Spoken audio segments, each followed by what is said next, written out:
ဒေါ်ဆန်းစုကြည်နဲ့ဦးဝင်းမြင့်ကိုမူလရာထူးနိုင်ငံတော်တိုင်ပင်ခံပုဂ္ဂိုလ်နဲ့သမ္မတအဖြစ်ပြင်သစ်နိုင်ငံကဆက်လက်ခေါ်ဝေါ်သုံးစွဲပြီးချက်ချင်းပြန်လွှတ်ပေးဖို့ကုလသမဂ္ဂလုံခြုံရေးကောင်စီမှတောင်းဆိုလိုက်တဲ့အပြင်စစ်တပ်ရဲ့ရွေးကောက်ပွဲမှာတူရောင်ဟန်ပြတာဖြစ်ပြီးနိုင်ငံတကာစံနှုန်းပြည့်မီတာမရှိတာကြောင့်ပြင်သစ်နိုင်ငံကအတိအမှန်မပြုဘဲပယ်ချလိုက်ပါတယ်။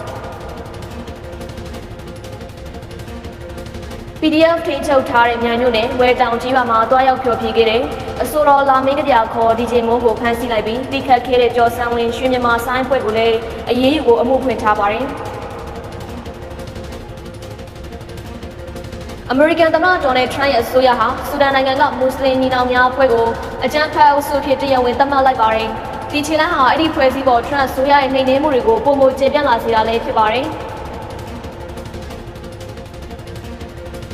အီရန်စစ်ပွဲမကြာမီပြီးဆုံးမယ်လို့အမေရိကန်သမ္မတထရန့်ကအတိပေးကြေညာလိုက်တယ်လို့အီရန်ရဲ့အမြင့်ဆုံးခေါင်းဆောင်သစ်အဖြစ်မိုရှတာဘာခါမေနီကိုခန့်အပ်လိုက်တာနဲ့ပတ်သက်ပြီးထရန့်ကစိတ်ပြတ်မိတယ်ဆိုတဲ့သတင်းပါဝင်နိုင်ငံတကာသတင်းတွေကိုတင်ဆက်ပေးပါမယ်ရှင်။ပထမဆုံးတင်ဆက်ပေးမယ့်သတင်းကတော့စစ်တပ်ကမတရားဖမ်းဆီးထားတဲ့ဒေါ်အောင်ဆန်းစုကြည်နဲ့ဦးဝင်းမြင့်ကိုမူလရာထူးနိုင်ငံတော်တိုင်ပင်ခံပုဂ္ဂိုလ်နဲ့သမ္မတအဖြစ်ပြည်ထောင်နိုင်ငံကဆက်လက်ခေါ်ဝေါ်သုံးစွဲပြီးချက်ချင်းပြန်လွှတ်ပေးဖို့ကုလသမဂ္ဂလုံခြုံရေးကောင်စီတကားပိတ်အစည်းအဝေးမှာတောင်းဆိုလိုက်ပါတယ်။ပြီးခဲ့တဲ့မတ်လ 6 ရက်နေ့အမေရိကန်ပြည်ထောင်စုနယူးယောက်မြို့မှာရှိတဲ့ကုလသမဂ္ဂဌာနချုပ်ကုလသမဂ္ဂလုံခြုံရေးကောင်စီမှပြုလုပ်တဲ့မြန်မာအရေးတကားပိတ်ဆွေးနွေးပွဲမှာကုလသမဂ္ဂဆိုင်ရာပြင်သစ်ဒုတိယအမြဲတမ်းကိုယ်စားလှယ်မစ္စတာဂျေဒမာတီကာရီကမြန်မာစစ်တပ်ရဲ့ဖမ်းဆီးထိန်းသိမ်းမှုခံထားရတဲ့ဒီမိုကရေစီနည်းကျရွေးကောက်တင်မြှောက်ထားတဲ့မြန်မာခေါင်းဆောင်တွေကိုသူတို့ရဲ့မူလရာထူးဖြစ်တဲ့နိုင်ငံတော်တိုင်ပင်ခံပုဂ္ဂိုလ်နဲ့နိုင်ငံတော်သမ္မတအဖြစ်တရားဝင်ဆက်လက်သုံးနှုန်းခေါ်ဝေါ်ခဲ့ပြီးစစ်တပ်အနေနဲ့သူတို့ကိုမတရားဖမ်းဆီးထားရကနေချက်ချင်းပြန်လည်လွှတ်ပေးဖို့ပြင်းပြင်းထန်ထန်တောင်းဆိုခဲ့ပါတယ်။ကုလသမဂ္ဂဆိုင်ရာပြည်ထောင်ဒုတိယအမြဲတမ်းကိုယ်စားလှယ်မစ္စတာဂျေဒမာတီကာရီကမြန်မာအကြမ်းဖက်စစ်အုပ်စုရဲ့အာဏာသိမ်းမှုကိုရက်ဆက်ကြမ်းကြုတ်တဲ့လုပ်ရလို့သတ်မှတ်ခဲ့ပါတယ်။အခုလိုမျိုးနိုင်ငံတော်ရဲ့တိုင်ပင်ခံပုဂ္ဂိုလ်ဒေါ်ဆန်းစုကြည်နဲ့သမ္မတဦးဝင်းမြင့်တို့ကိုမူလရာထူးအမည်တွေအသုံးပြုပြီးတောင်းဆိုတာဟာ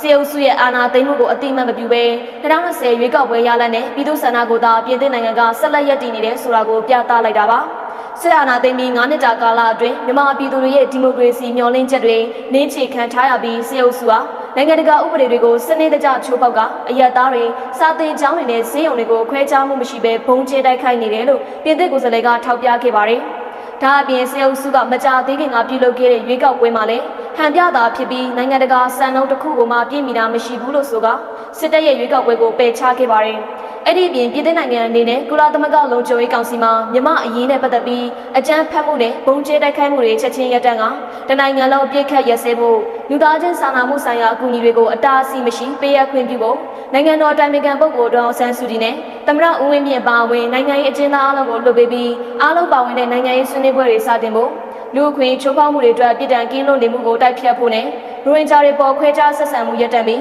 းသူတို့ကိုဘေးကင်းစွာနေရပြန်နိုင်အောင်စီစဉ်ဖို့ဆိုတာတွေကိုတောင်းဆိုလိုက်ပါတယ်။ပြည်သစ်နိုင်ငံဟာမြန်မာအရေးဖြေရှင်းရမှာအာဆီယံရဲ့ကြိုးပမ်းမှုတွေကိုထောက်ခံနေဆိုတာနဲ့ကုလသမဂ္ဂလုံခြုံရေးကောင်စီအနေနဲ့မြန်မာနိုင်ငံမှာရေရှည်တည်တံ့တဲ့ငြိမ်းချမ်းရေးရရှိအောင်အာဆီယံနဲ့အတူပူးပေါင်းပြီးဆက်လက်ကတိကဝတ်ပြုလှုံ့ဆော်သွားဖို့ကိုတိုက်တွန်းထားပါတယ်ရှင်။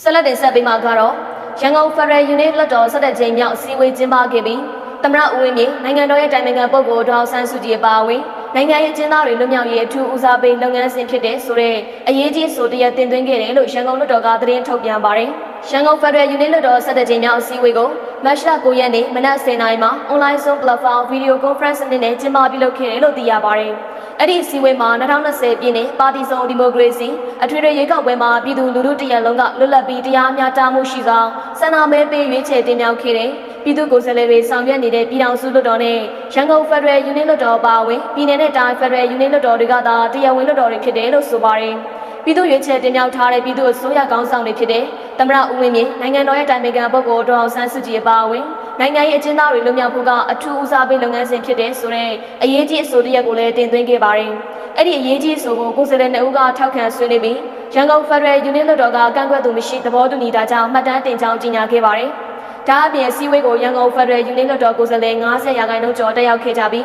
လွှတ်တော်ဥပဒေကြမ်းကော်မတီနဲ့လွှတ်တော်ကိုယ်စားလှယ်တွေစီစဉ်ရေးကော်မတီတို့ရဲ့တနစ်တာအစည်းအဝေးခန်းဆောင်တွေဖတ်ကြားတင်သွင်းခဲ့ကြပါတယ်ရှင်။